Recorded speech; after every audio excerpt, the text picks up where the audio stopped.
Hello, everybody. My name is Alberto Recupero. I'm from StudioCom. And today we are going to talk one of my favorite topics because it's sustainability, which is actually one of the, let's say, most contemporary topic when talking about wine.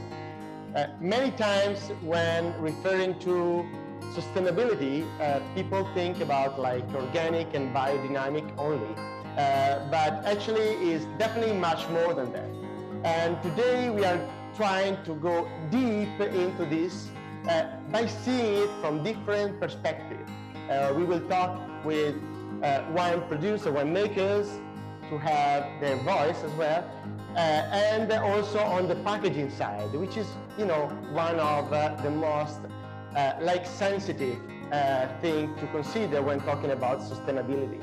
And last but not least, we are also hearing the voice from the trade by talking with, a Swedish importer.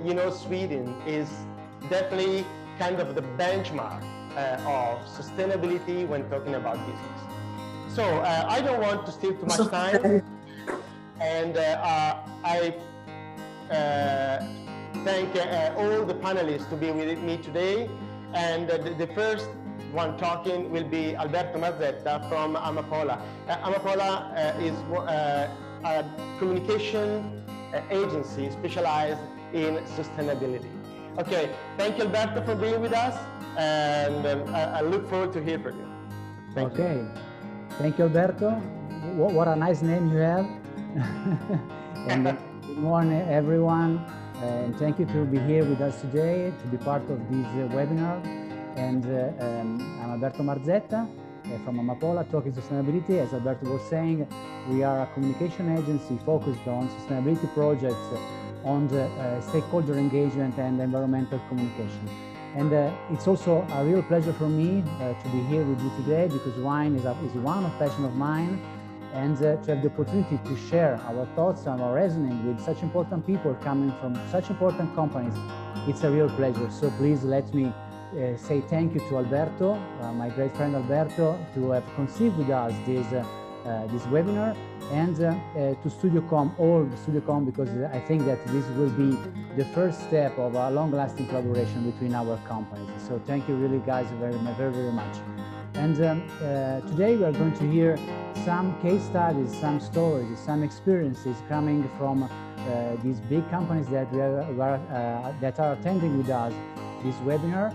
And we are going to understand why, the motivations about why they decided to introduce sustainability inside their behaviors, inside the way they govern, they use the governance inside their companies, and why sustainability is a trait of their identities. We are going to understand how, and I would like just to say, to introduce this event, telling about why I think they decided to choose sustainability as a way of being, as a mindset for their company.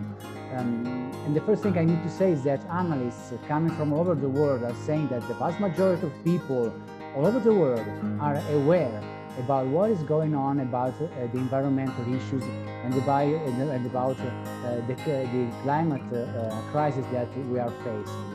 And this awareness is not only related to the environmental, because inside this topic, a lot of items are inside it. I mean, for example, the use of plastic, packaging, the management of raw materials, or the waste management, the social inclusion and diversity, the social condition of workers, all of the items are inside and related and linked to the environmental issue. And this awareness about all of these topics is changing the lifestyles of people and the consumptions. So when consumption is changing, when lifestyles are changing, companies need to change to be a protagonist inside the market, to maintain their competitiveness on the market, and to respond to what is going to change and what is changing in people's mind and in people's consumptions. And it's not only a matter of consumption or lifestyle, because if we think about what young workers are looking for, they are looking for sustainable companies. They want to work and want to give their intelligence and their projects and their energies to this kind of companies. And if you think also about what is going to happen inside the finance itself are rewarding all the companies that are sustainable. And we can surely and easily say that it is a way to address the market and to get more and more revenues. It's clear, it's this kind of method. But this, and what I said just 30 seconds before, are facts, are reality. The world is changing towards sustainability, and consumption and companies are changing. And today we're going to hear some stories about how companies working inside the wine sector is changing. They have changed and they are changing their way of being, their behaviors. And this changing is affecting a lot of companies in the world, and sometimes on their behaviors and themselves, but also a lot of companies are influenced the supply chain they are part of, asking for sustainable behaviors for their partners, sometimes certified behaviors in the sustainable way, in order to continue the business relationship between these companies. So today, companies in need is not just an opportunity, it's not just a word, it's kind of a need for a company, because the market is changing, because other companies are changing, and because this relationship, this link between companies and people are changing all the markets in a global way. And this changing in behaviors and motivation should be clear, because we are not talking about green marketing, greenwashing. We are inside the fake news era, and people now are very able to understand why you lie and why you say the truth. And the people are rewarding only companies that are changing their behavior in a accountable way. And this means that sustainability is not just a way of being, or it's not just a little project. Yes, and it's I can say a mindset. Yesterday, Alberto and StudioCom disseminated their invitation for the event of today, and they used these words for describe sustainability: mindset, attitude, vision. And I had these three words. I completely agree with them. Other two words, which is behaviors and culture. So this is the spirit through which companies should understand and should move inside. They should move their steps in the sustainability path, in the sustainable way, treating this issue as part of the identity, as part of the governance of their governance, because only changing behaviors can transform the company in a sustainable company. And today we are going to hear about some examples on how these big companies change their mind, they changed their mindset and became a sustainable company.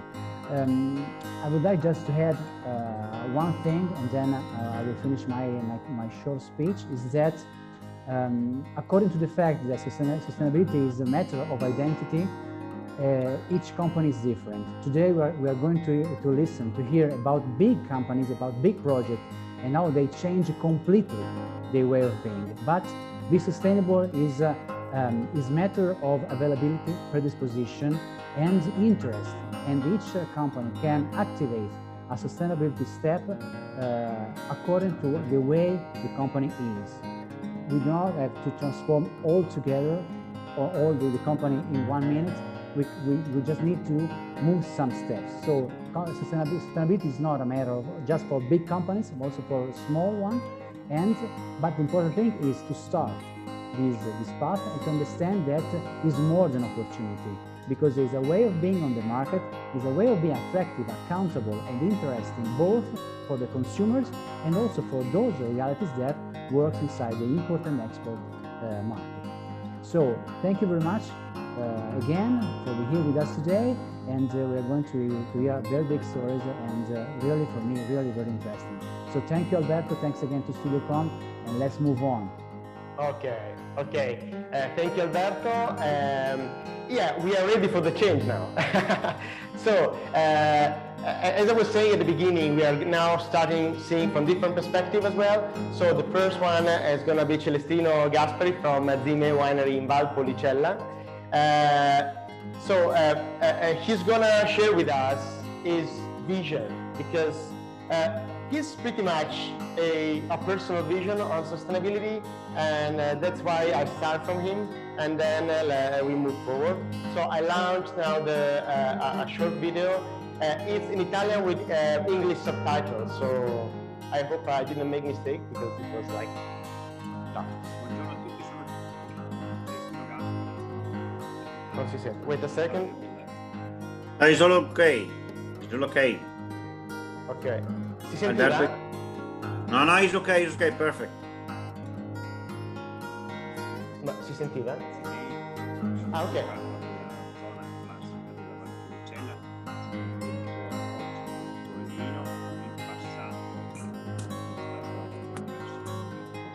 Sempre nell'ambito viticolo-enologico. Attualmente mi occupo solamente dell'azienda, anche perché nel frattempo, in questi 20 anni, l'azienda da quello che è stato denominato lo Chateau Garage, perché ero partito nel garage di casa, è diventata una realtà a tutti gli effetti. E oggi 15 dipendenti fissi che lavorano tra campagna, cantina e amministrazione, oltre a tante maestranze che abbiamo bisogno nelle fasi di produzione durante l'anno. Io ho sempre dato molto peso alla terra dove cammino sopra tutti i giorni, e ho sempre dato molto peso anche al fattore umano, per cui i ragazzi che lavorano con me non li chiamano i miei dipendenti, ma li chiamo i miei collaboratori, perché quello che cerco sempre è anche di trasmettere a loro che la maggior parte del tempo che hanno gli occhi aperti sono nell'ambiente di lavoro, e pertanto la prima cosa che devono cercare non è tanto di fare un lavoro per avere in cambio un'economia, ma di far sì che il lavoro diventi anche elemento di vita, e che quindi possa dare la soddisfazione, possa dare la curiosità, possa dare la motivazione per farlo meglio possibile. Questo perché diventa più leggero, diventa più soddisfacente, e nello stesso tempo, secondo il mio punto di vista, dal lato dell'imprenditore, diventa anche più redditizio, più produttivo per l'azienda stessa, e quindi per me. Io ho avuto la fortuna di essere partito in una fase in cui c'era veramente poca tecnologia e biotecnologie presenti sul mercato. Tante decisioni, tante scelte erano basate appunto su quello che era proprio il rapporto umano con la materia prima, quindi il fatto di poterla conoscere, di poterla trattare, relazionandosi a quello che sono anche le tempistiche e quelle che sono anche le fasi, diciamo, stagionali, lunari e quant'altro che di solito succede durante tutto l'anno. Negli ultimi 50 anni invece ha avuto un grande sopravvento da parte appunto di quelle che sono le tecnologie e le biotecnologie, dove praticamente sono state create da parte dell'industria chimica dei prodotti che era un qualcosa sì di risolutivo, se vogliamo, per quello che era il motivo per cui sono stati creati, però con degli effetti collaterali veramente distruttivi, in quanto ti eliminavano quell'insetto, per dare un esempio, ma di fatto ti eliminavano tutto. Poi per fortuna c'è stato questo picco, e via via si è passati sempre più a una presa di coscienza che era una strada che non si poteva mantenere. Pertanto si è sposato sempre di più quello che è il concetto del biologico, il concetto del biodinamico. Oggi, che ho i miei 58 anni di età e che ho avuto per l'appunto la fortuna di fare tutto questo percorso, onestamente sono un po' spaventato di tutta questa situazione, perché l'evoluzione che è stata fatta, secondo il mio punto di vista, è un'evoluzione che, se da una parte ha dato delle soluzioni, dall'altra parte pone anche tanti punti di domanda. Ho fatto un'esperienza anni fa dove ho fatto un tentativo di convertire l'azienda proprio nella situazione del biologico e anche del biodinamico. Dopo 2 o 3 anni di questa esperienza ho fatto retromarcia. Ho detto preferisco andare avanti per quello che la vita mi ha insegnato da bambino fino ad oggi, perché effettivamente quello che è successo in questa esperienza è stato qualcosa veramente di disastroso. Nel caso specifico, quando facevamo questi trattamenti, le piante ne soffrivano perché vedevi appunto la foglia che si raggrinziva, oppure siamo stati capaci addirittura di arrugginire il filo d'acciaio dei vigneti o di mandare a quel paese le pompe degli atomizzatori, per cui ho detto no, qua c'è qualche cosa che non va ed è molto meglio andare avanti per quello che insomma in coscienza ho imparato. Se tu porti rispetto verso la terra, porti rispetto verso le persone, alla fin fine torna su di te il rispetto, torna su di te il risultato, anche se talvolta per il momento non sembra che questo sia vero, ma nella realtà, se si ha, come dire, la pazienza, che anche questo è un elemento di madre natura, perché io dico sempre una cosa di cui noi non teniamo conto, che il mondo non tiene conto oggi, è il tempo. Il tempo è sempre stato il segreto, nel senso che madre natura per ogni cosa che ha creato e per ogni reazione che lei permette di mezzo c'è il tempo. Il tempo fisico è che una cosa possa trasformarsi, si possa compiere, possa reagire, possa portare la sua evoluzione. In natura le piante dialogano. Ogni pianta produce delle tossine e consuma degli elementi, però in natura ci sono anche altre piante che si nutrono di queste tossine, diciamo, che vengono rilasciate da una pianta, diventa alimento quindi, e nello stesso tempo la medesima produce nutrizione per un'ulteriore pianta che venga messa. Per cui una volta si usava molto fare la rotazione, perché questo permetteva di fatto a tutti gli effetti di arricchire il terreno, di mantenerne l'equilibrio in terreno. Se voi provate a impiantare lo stesso tipo di coltura tutti gli anni, il primo anno è stupendo, il secondo anno è così, il terzo anno diventa addirittura fallimentare. Porto solo un esempio che mi è successo ancora anni fa relazionandomi con un ricercatore sudamericano, al quale io dicevo, ma io faccio concimazione organica, quindi uso letame di vacca, lo prendo dalle stalle, lo metto in concimaia, in mucchio, butto dentro anche del solfato ferroso perché mi aiuta a consumare la paglia, lo muovo durante l'anno 2 o 3 volte in modo tale che lo ariveggio e via dicendo, e poi l'anno dopo lo prendo e lo spando, lo butto diciamo dentro nel vigneto. E io convinto che questa fosse la pratica più bella, più giusta, più sensata di questa vita. E invece questo ricercatore mi fece fare una riflessione, mi disse: quando è che una merda è più ricca di vita?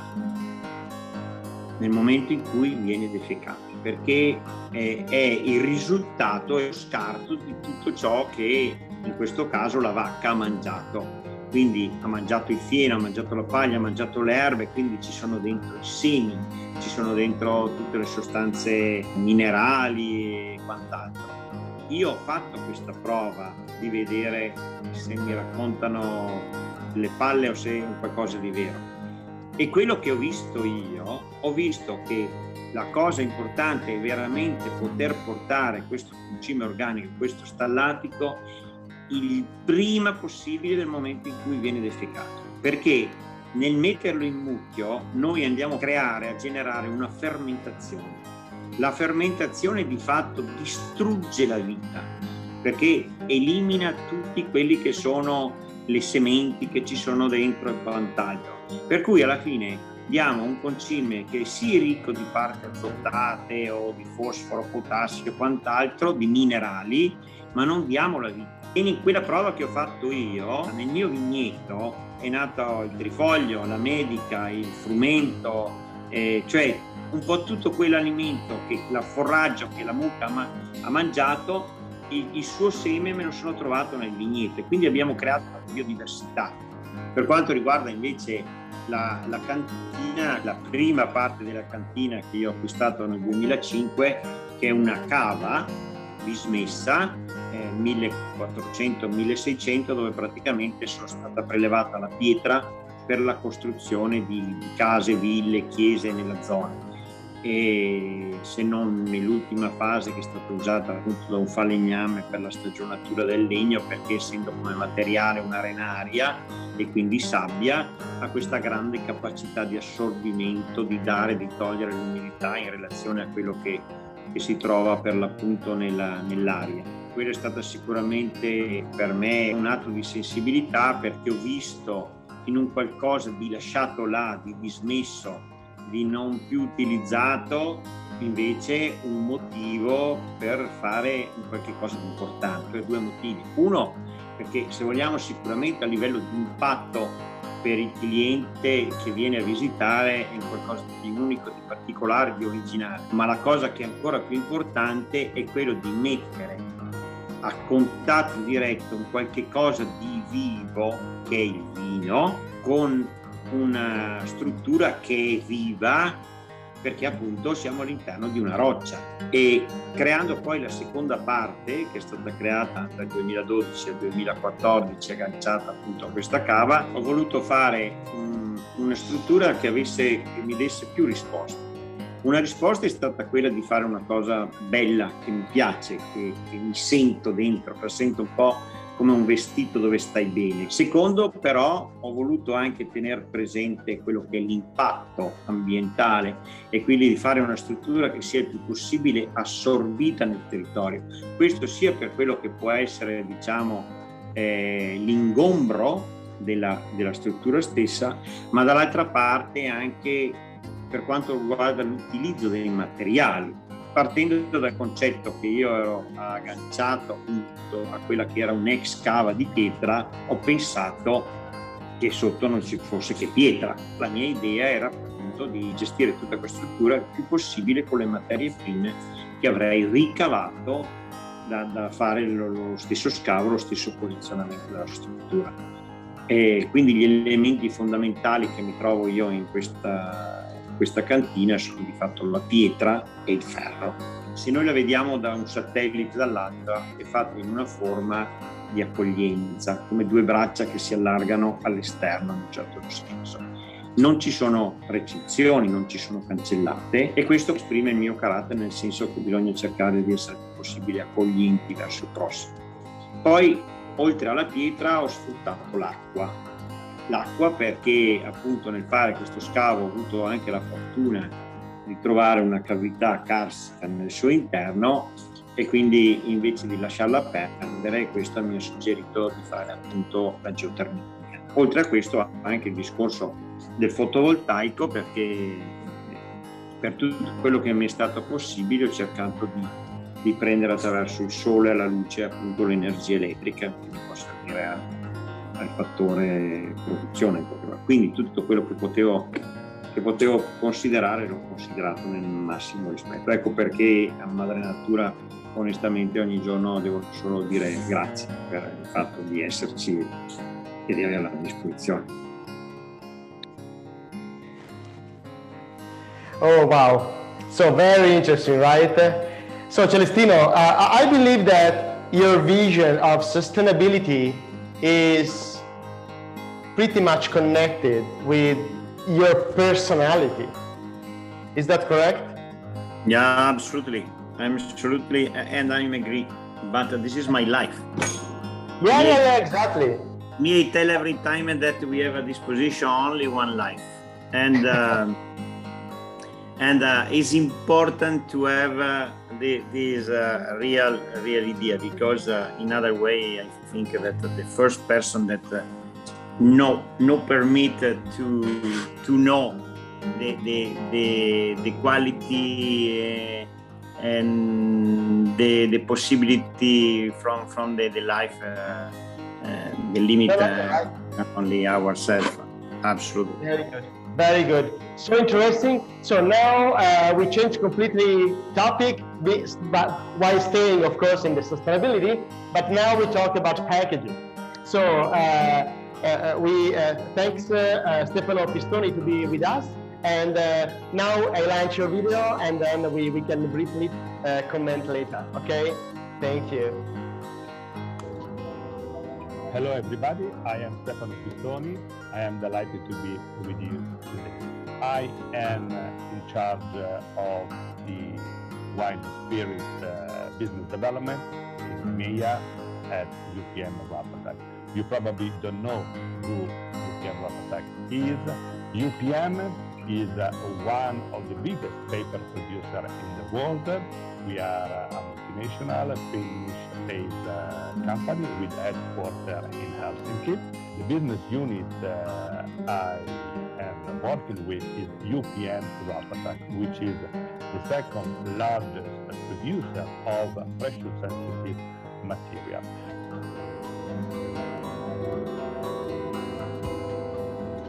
When we talk about pressure sensitive material, we are talking about sticky paper fundamentally, but what are the components of a pressure sensitive label?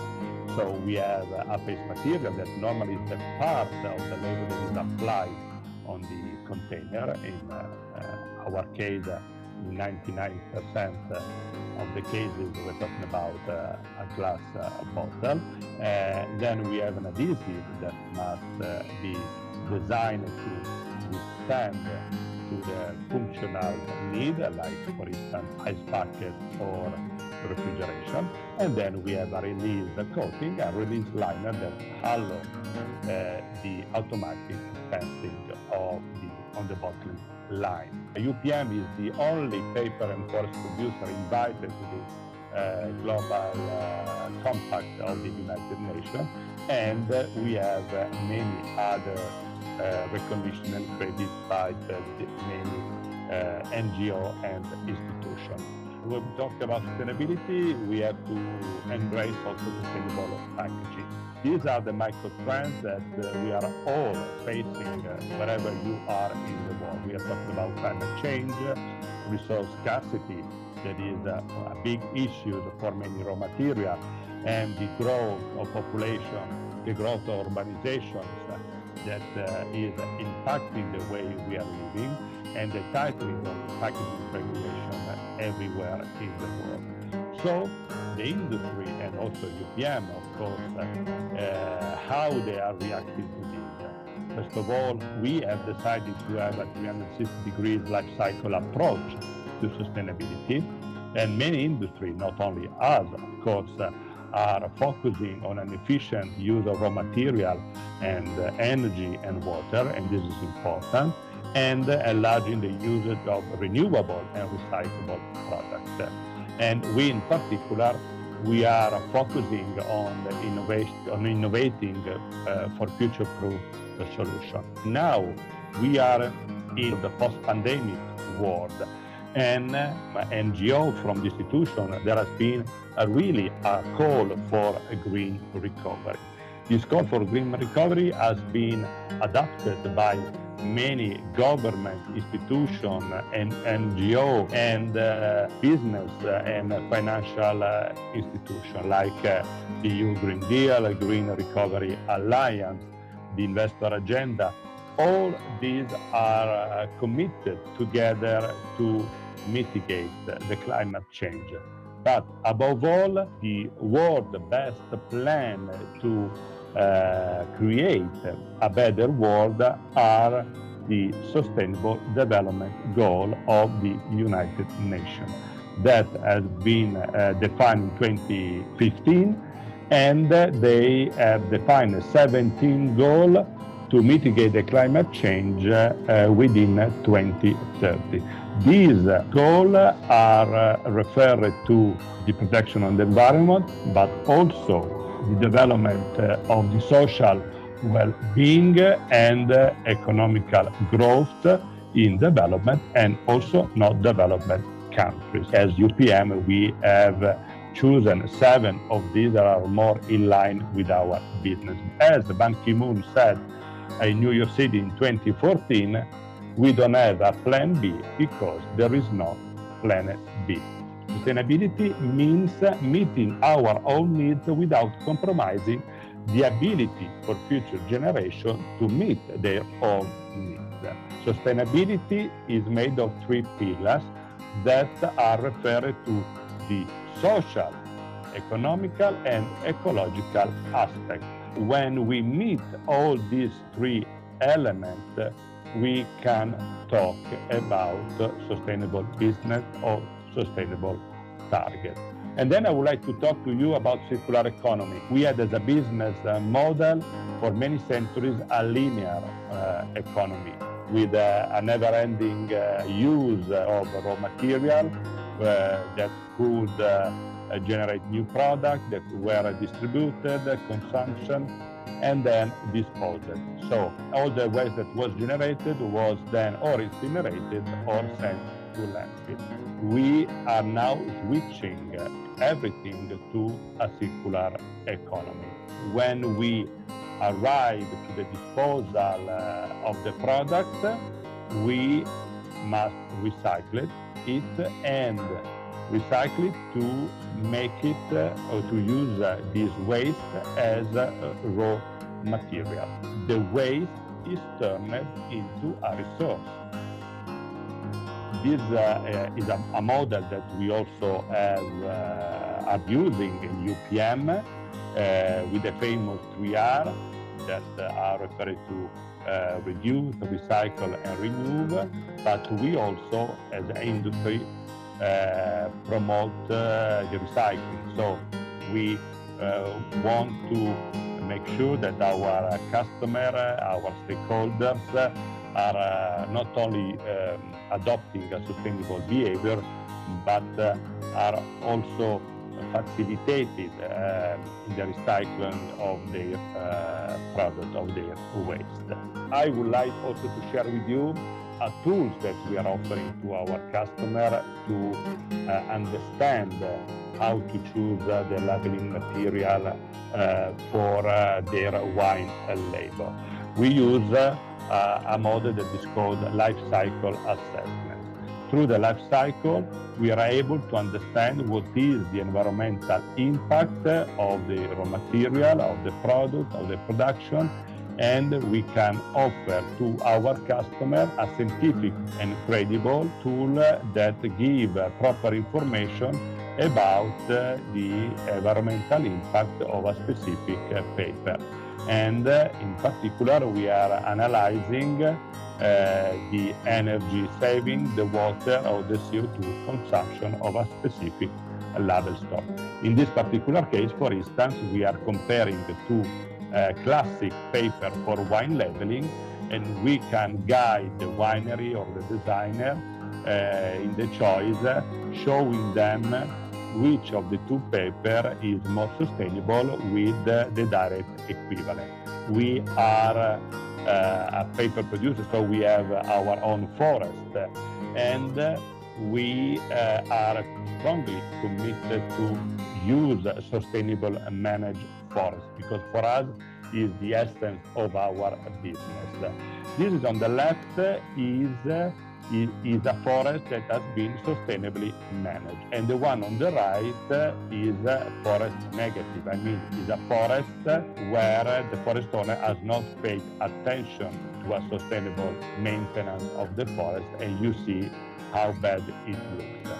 In short, thanks to the chain of custody, we know how many trees we are cutting for producing the paper. At the same time, we are planting new trees, and we look after the biodiversity, and we are tracking the trees, the pulp, the paper that is produced till the final product.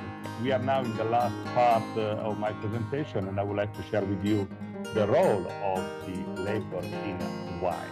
First of all, the label is the main touch point that connects the consumer to the product. We say that label sells the first bottle, but not only. The brand owners want material that are current with the brand message and that support the storytelling. And we can say that sustainability is a nice way to enrich, to engage the consumer. The story, the packaging, the brand message must be coherent. What I see must be coherent with what I read, with what I perceive.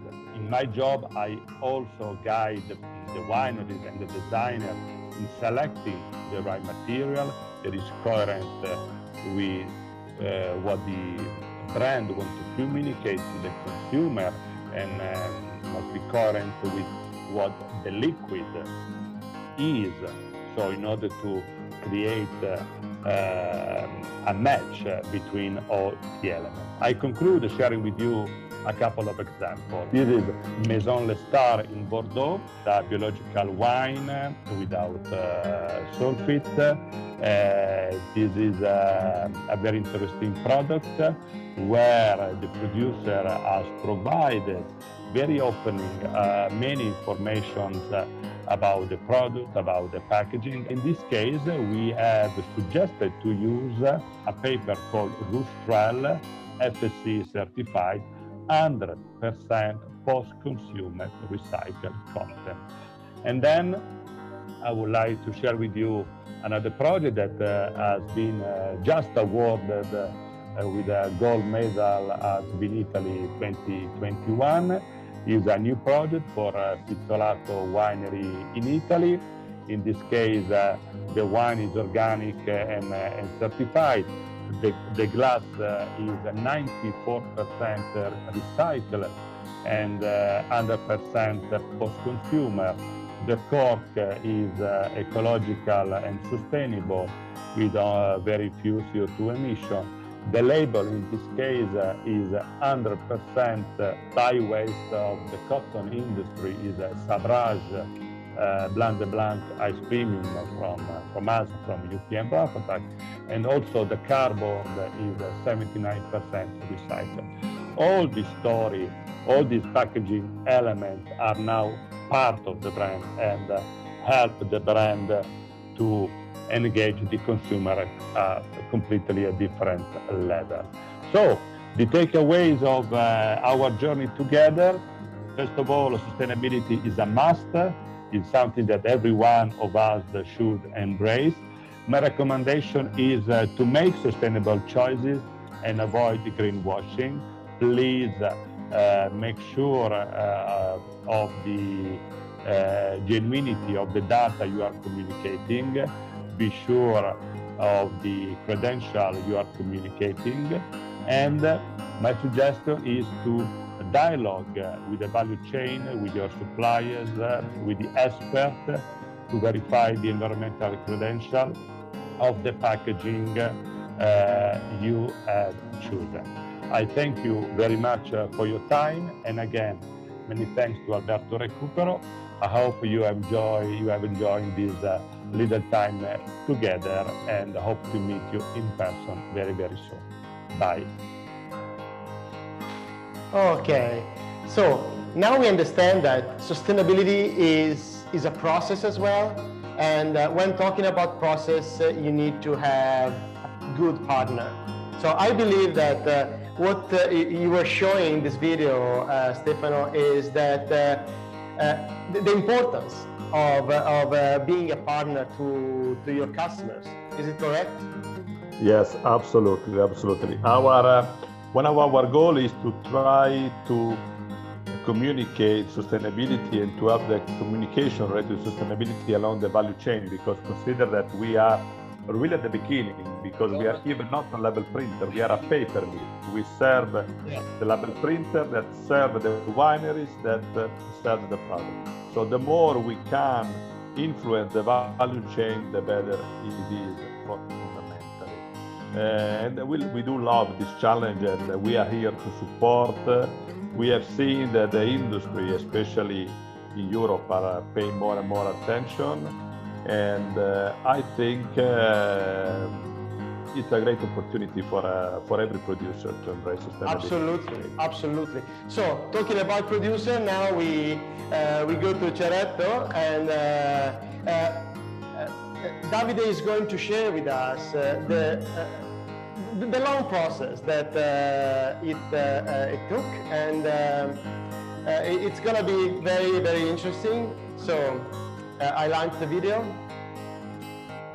Buongiorno a tutti, my name is Davide Pellizzari, I'm one of the vineyard manager here at Ceretto.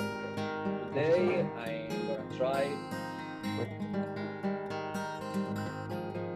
tell you what sustainability means for a company like Ceretto, and how we get to understand that it's actually the only way for us to achieve our goal.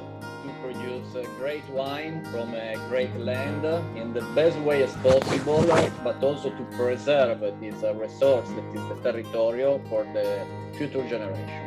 In this picture we see the view from our winery located in Alba. Ceretto is a family company founded by Riccardo Ceretto after World War II in the early 50s, developed by Bruno and Marcello during the last century, and now run by the third generation, Alessandro Ceretto, Federico, Lisa, and Roberta. When they started to produce wine, Riccardo was actually a negotiant. They didn't own any land in the region. They buy the grapes from different producers, they vinified, and then they reach the final client to finish at work. What Riccardo and then Bruno and Marcello immediately understood was that the key in the agricultural process was owning the land. So they started back in the 60s and the 70s to buy a little piece of vineyard in the best spot all around the Langhe and the Roero region, on both sides of the Tanaro River, the river that crossed the region close to the city of Alba. Owning the land for the Ceretto family was very important, and today that we try to talk about sustainability, we need to understand that it's a key point also for this subject, because without owning the land, you don't have the full control on the decision that you make in the production side. This process brings the family today to own 150 hectares of vines divided in several plots all over the region. Here in this map you can have an idea. 30 hectares of hazelnut and several projects. It's a very dynamic company with a lot of people involved working with us and making their living on the Ceretto company. And this for us is another way to think about sustainability, to guarantee an economic sustainability for the people involved in the company, for the long living term of the company, and for the territory for all the region.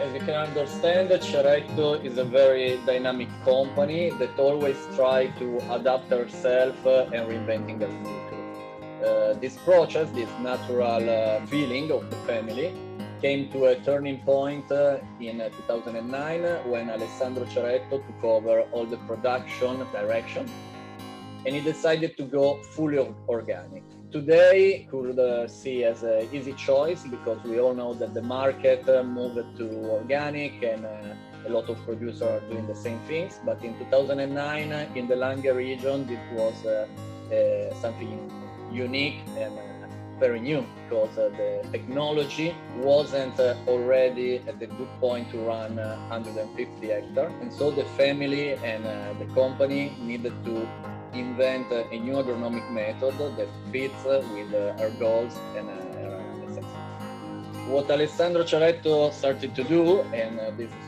what I'm going to try to tell you today, being my role in the company as a vineyard manager, was to create a new method, a new way to produce the best wine from what he believed was one of the best terroir in the world, the Langhe region. So what Alessandro thought was important to reinvent a new agronomic method was to understand the way we produce grapes.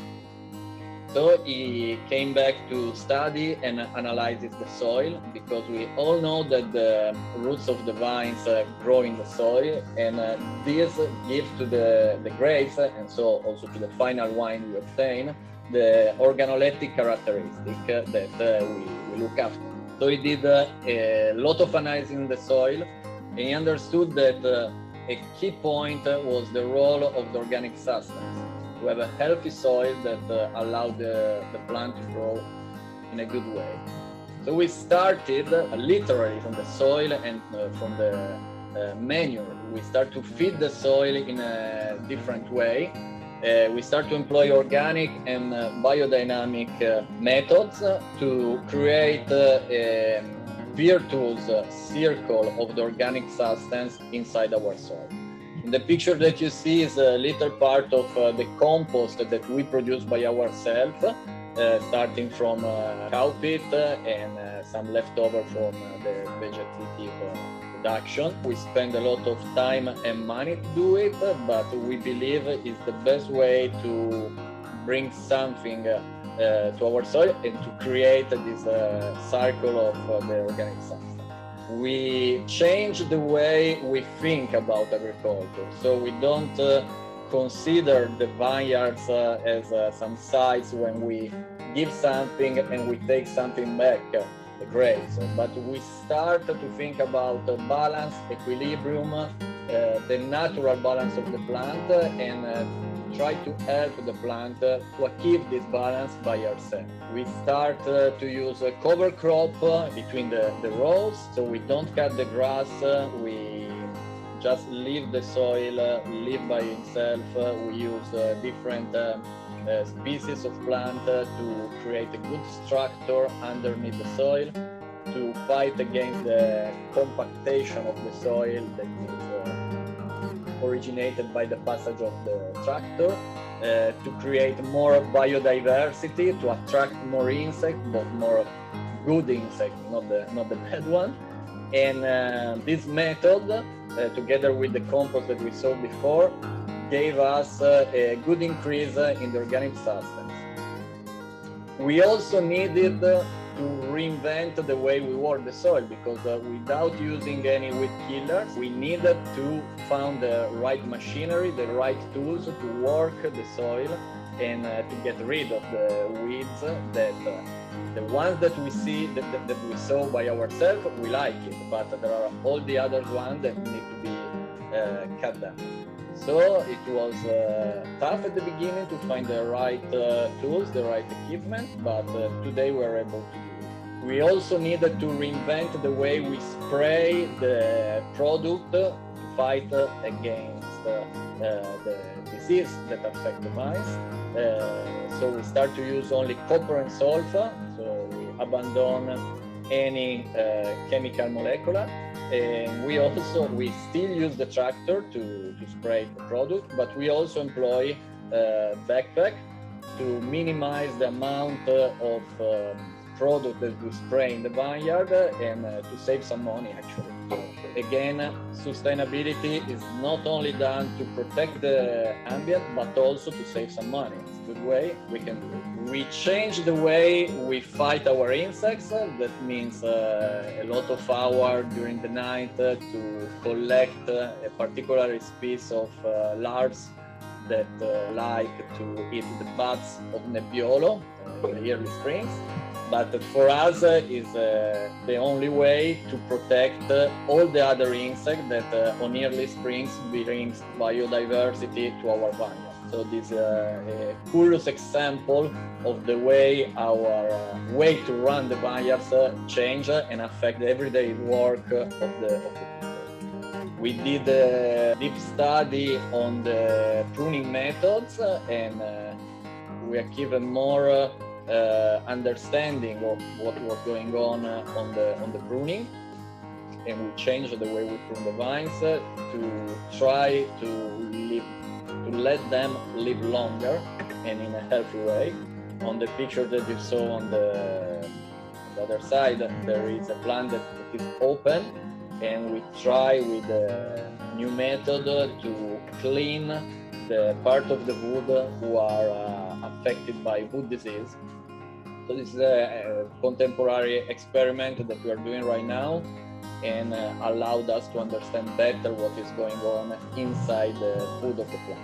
We did a change in our agronomic method, and we start from organic. We wanted to get all the property converted to organic, and we did it. But it wasn't enough for us. It wasn't enough for the vision that Alessandro Ceretto have about the quality he wants to obtain in his wine. And we understood that biodynamics preparation and biodynamics practice were the booster, the touch that we need to make our method work better.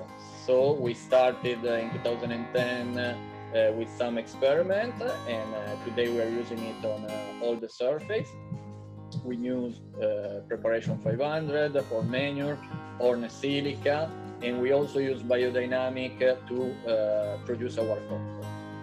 We follow the Calendario delle Semine di Maria Thun, that is actually a calendar that gives us suggestion on the right moment to do some work and the right moment to do some other works in the vineyard, like pruning or giving the compost, feeding the vines, because we consider the vineyard surrounded by all the cosmos. We don't consider the vineyard only surrounded by the atmosphere, but there is something over the atmosphere, and we like to respect all the energy and the influence that we receive from the moon, from the stars. This very complex process that I try to condensate it in a few minutes brought us in 2015 to organic certification on all the property. And I can assure you it wasn't an easy journey, but we were very, very happy in 2015 when we achieved this goal. From 2018, all the property received also the biodynamic preparation and the biodynamic working in the Langhe region gave us the awareness that we are very lucky because we work in one of the best wine regions all over the world. We farm a beautiful soil, and we try with this method to preserve the soil for the people coming in. But we also understand that we are working with monoculture. So we have a lot of vineyards, a lot of hazelnut, but we have a lack of forest and other cultivation. So the family, together with the chef Enrico Crippa, started a project to work a lot on garden production. In this picture you see little pieces of the Enrico Crippa's garden that is almost 4 hectares today. And here in this garden we do a lot of experiment, and we provide all the vegetables and the fruit for both the restaurant Piazza Duomo and La Piombo. Tell you what we are doing here in Ceretto in a few minutes is not easy. I tried to give you some input on the idea and on the feeling that is running the family and the company. That is market oriented, of course, that understood that producing the wine, selling it all over the world is a good way to guarantee the living of the company and of all the people working on it. And we will try to keep doing it in the best way as possible, and never stop, never feeling that we already achieve our best, but always try to reinvent the method and make a new question to ourselves, our method and the way we work every day with this method. Wow, so it's so amazing. There is a vision from Alessandro Ceretto, right? Who just draw the lines to get to completely conversion to organic and biodynamic. Davide, so you are part of this process. It's amazing. You see the long process, the complete conversion, and how many people involved to get to that point. So it's a vision. It's a project of life, so it's very interesting. Like Alberto was saying at the beginning, there must be a change in the vision, in the mentality, in the mindset. And now we talk about sustainability from the side of the trade, because at the end of the day, we need also economic sustainability, and we need the trade to believe in what we do in order to to grow and to keep doing what we think it's right to do. Thank you, Kim, for being with us. Can you unmute, please? First of all, thank you very much, Alberto, for having me on this panel. And it's been really interesting to hear all the fellow panelists speaking about their companies and their visions. Very interesting. So, Kim Forsberg, I'm Sustainability Manager for the Swedish wine importer group, Vingruppen i Norden. And we're a collection of wine importers operating on the Swedish market in partnership with wine producers all over the world, in Italy as well, obviously. And in my role, I collaborate a lot with the Swedish monopoly, Systembolaget, on their sustainability strategy, and as well as helping our producers so they can stay on top of that agenda.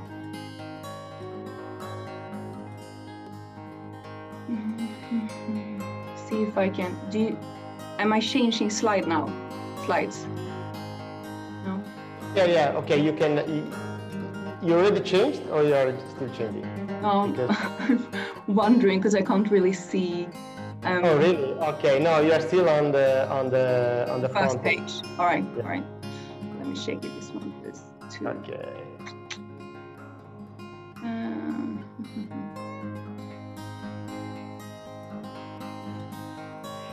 Anyway, I'm amazed of the fact that so Systembolaget, who's the monopoly, who has a vision about sustainability.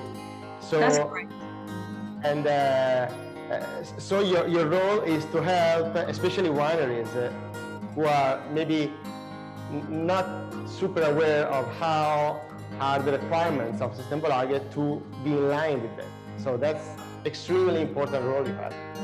Yes, that's correct. And it's getting more and more important. I'm going to tell you about that and show you some examples, but sustainability is really driving new business today on the Swedish market. Yeah.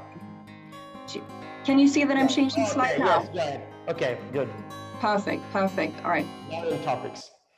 Yes, so during my 10 minutes, I will talk about the institutional aspects and measures for sustainability and wine from the Swedish perspective. So I will give you a brief history of Systembolagets sustainability journey until today. We will look at the current standards and initiatives for sustainable wine that's relevant for producers worldwide, and some general initiatives and trends that I think it's important for the industry going forward. And then we will do a little summary in the end. So Systembolaget, as many of you know, Systembolaget in Sweden, we have a monopoly for sales of wine. We share this concept with our Nordic neighbors. And it's a big machinery, but together with the Nordic monopolies, we're one of the largest purchaser and retailers of wine in the world. And the size gives the power to actually influence the wine industry. And now we're going to look at the sustainability aspects. So we can say that the journey of sustainability on the Swedish market, sustainable wine, began in 2005 when organic wine was first launched. Quickly, Sweden became the EU country where organic wine gained the most traction. And this continued. And in 2012, human rights and fair working conditions became an integrated part of the wine trade. This was due to some scandals in South Africa, but it mainly meant that wine producers had to sign a code of conduct to show that they're in line with human rights, fair working conditions. So the organic side of trade, as well as this human right and code of conduct, continued being an important part in trade until 2018, when it boomed. So in 2018, that was the year when Greta started to enter the climate debate. And Systembolaget conducted several consumer insight or surveys, and it all showed that the consumer is ready for something new. We have organic, we have the environmental side, we have the social side. What's next? And climate sailed up as a top priority for consumers. For the first time, climate became a more important aspect than organic. So Systembolaget started the beverage industry's climate initiative. And in 2019, they launched their 2023 strategic goals. They were saying that in 2023, they should have a sustainable purchasing process and a sustainable assortment. And this really affects everyday business today. And one of the first steps in 2019, they started campaigning climate-friendly packaging. Later last year, 68% of all tenders included some type of sustainability attributes. Climate-friendly packaging, sustainability certifications, or organic. And this is growing. So this year we see even more percentage of tenders being sustainability attributes. This year, something really interesting took place towards sustainable wine. A sustainable wine standard was formed by Systembolaget that we're going to look a little bit closer at. And this fall, Systembolaget will release a new label in stores calling a sustainable choice. So, summary of the current initiatives that may interest you. This is on the Swedish market. So climate-friendly packaging drives new tenders and consumer campaigns. It's a main priority for Systembolaget at the moment. And the benchmark standard that they've been creating for certifications that are relevant in tenders and in this new label is formed. So it's basically a list of certification that is relevant on the Swedish market. And they continue with this 2012 and for the BCI Code of Conduct was adopted, and this work continues. So at the moment, sustainability procurement is made on the products, asking questions about 21 sustainability risks. Again, I'm not going to go into this too much. And like I said, this fall, a new label is being launched, a sustainable choice. So let us look a little bit closer at this unique and very, very interesting standard that is now being formed. So we all know that there are no global standard or global and even definition of what sustainable wine is. We know that the consumer wants something more. They want to buy sustainable wine, but what is sustainable wine? So this is the first step that Systembolaget has been taking. So the criteria for a wine product coming into the Swedish market to be part of this label, the label will be visible in stores and they will drive consumer campaigns on this. The criteria are, first of all, there need to be an environmental certification.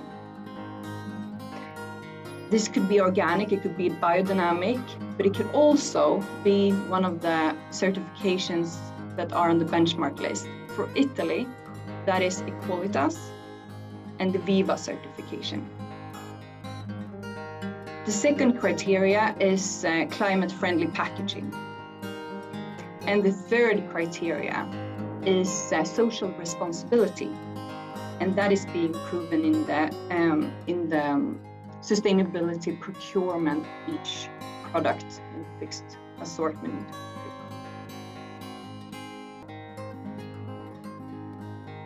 So this is nitty-gritty down on the criteria for this new label. But if we look a little bit on what's going on in the wine industry in general when it comes to sustainable wine. What I think is really interesting, and I think this will be important for the future, is that during the past years, we've seen a lot of sustainable wine growing programs established. We're now seeing that more and more of these programs, such as Equalitas, are starting to collaborate together towards a more harmonized view and standard for what sustainable for wine really means. Last year, there were a conference, Future of Wine Forum, with nearly 800 attendees from all over the world, wine industry. And there became a consensus that, okay, we need to form some type of global standard for sustainable wine. And resulting in the Sustainable Wine Roundtable. So this is a forum where Systembolaget is part. We at the Vingruppen are also part of this, and some large producers and Standard Institute. So the main objectives of the Sustainable Wine Roundtable is to form a standard for sustainable wine, obviously collaborating with the sustainable wine growing programs, etc. And our market research show clearly that there is a growing interest for sustainable wine consumers. So in summary, the key takeaways from my presentation: sustainability is really a key driver for new business on the Swedish market. And the Swedish standard and label for sustainable wine is gaining traction. And it's going to be very interesting to see how the consumer is buying into this new label, because we've seen what happened with organic back in 2005. So this development is going to be really interesting to follow. And there is a global consensus for creating a global definition, a standard, and claims for what sustainable wine is.